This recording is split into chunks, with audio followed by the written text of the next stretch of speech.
Ben. Kimono Draggin.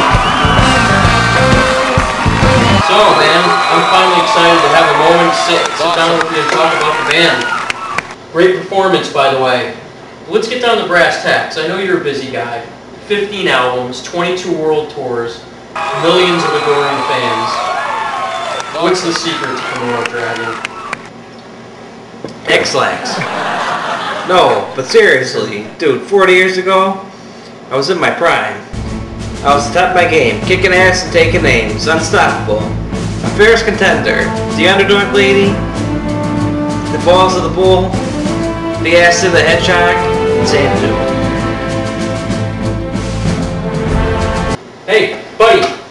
Hey, what are you talking about? I thought we were talking about the band. Yeah, we're talking about the band.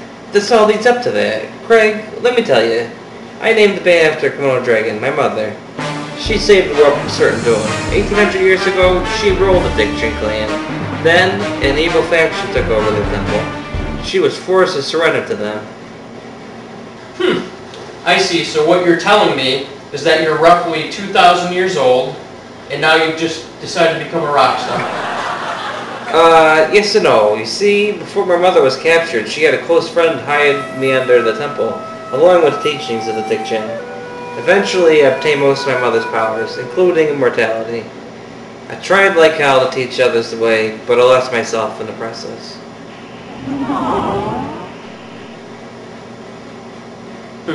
Touching story. We're here. I gotta say, I'm just speechless. Listen. I crashed pretty hard in the summer of '75. Vegas, Tits, Manischewitz, the Crank. God only knows how many people's lives are ruined. My mother came to me in a vision one day and basically told me that I was a loser. She said that if I didn't free her from the captive, something awful was going to happen to the whole world, and it would be my fault. Right away I knew that I had to do something. But what? At that point, I threw my bear, kicked the hookers out of my apartment, and immediately summoned the only two students of mine that I could trust. TV's Josh Paneer, a failed television actor doing hard time, apparently had a little falling out with the 10-year-old who was on the set of the Milk Bradley commercial. They only threw him in San Quentin for 20 years stretch. The majority of my problems were finding Szechuan Charlie Capone. Apparently, he had gone deep into the woods, hiding from a German mob.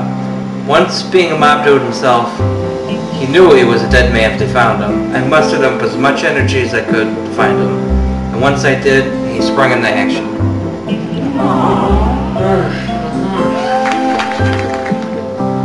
Anyway, we got together and trained hard for a few weeks and realized that we had no money to fund this risky mission.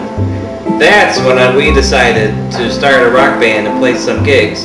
We basically just did it for some extra scratch. We had no idea our record wouldn't go platinum. It's awesome. So let me ask you, if any of this were remotely true, whatever happened to the mission? Isn't your mother out there waiting to be rescued? It's been a slow process. I mean, you can't just run into these things with blinders on. There's a lot of planning involved and a great deal of risk. I mean, if we don't succeed, we could all kiss our sweet asses goodbye. Right. Well, that's all the time we have. Jojono Draggin, thanks for coming down.